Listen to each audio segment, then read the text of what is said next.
మనం తీసుకుంటే ఒక్కొక్కళ్ళు ఒక్కొక్క మెంటాలిటీ ఉంటుంది. కొంతమంది చాలా స్ట్రాంగ్ ఉంటారు. ఎన్ని కాల్స్ వచ్చినా, రికవరీ వాళ్ళవి ఎన్ని హెరాస్మెంట్లున్నా తట్టుకుంటారు. వాళ్ళకి ఎటువంటి ఇంపాక్ట్ ఉండదు వాళ్ళ హెల్త్ మీద.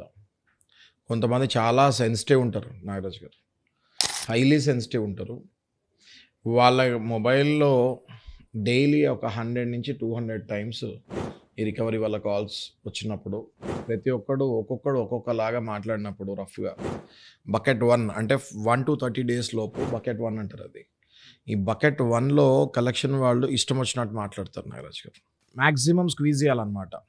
బకెట్ 1లో టార్గెట్స్ ఎక్కువుంటాయి కలెక్షన్ వాళ్ళకి. ఇది చాలా మందికి తెలీదు. బకెట్ 1 అంటే 1-30 డేస్. ఈ 30 డేస్‌లో ప్రెషర్ చాలా ఎక్కువుంటుంది. ఈ 30 డేస్ దాటితే కొంచెం ప్రెషర్ తగ్గుతుంది. అయితే మాక్సిమం పానిక్ అటాక్స్ గానీ, హార్ట్ అటాక్స్ కానీ, డీప్ డిప్రెషన్స్ కానివ్వండి, ఈ 1-30 డేస్ లోపే చాలామంది క్లయింట్స్ ఫేస్ అవుతాం. మేము పర్సనల్‌గా చూసాం. ఎప్పుడైతే వీళ్ళు ఇట్లా పానిక్ అటాక్స్‌కి గురవుతారో చాలామంది హాస్పిటల్స్‌లో కూడా అడ్మిట్ అవుతారు. డిప్రెషన్‌కెళ్తారు. ఇంట్లో వాళ్ళు మళ్ళీ బయట అప్పు చేసి మరీ వీళ్ళకి ట్రీట్మెంట్ ఇచ్చడం జరుగుతూ ఉంటుంది. ఇలాంటప్పుడు వాళ్ళకి చట్టం ఏం రైట్స్ ఇస్తుంది అన్నది కూడా వాళ్ళు తెలుసుకోవాలి. ఈ విషయం చాలా మందికి తెలీదు నాగరాజు గారు.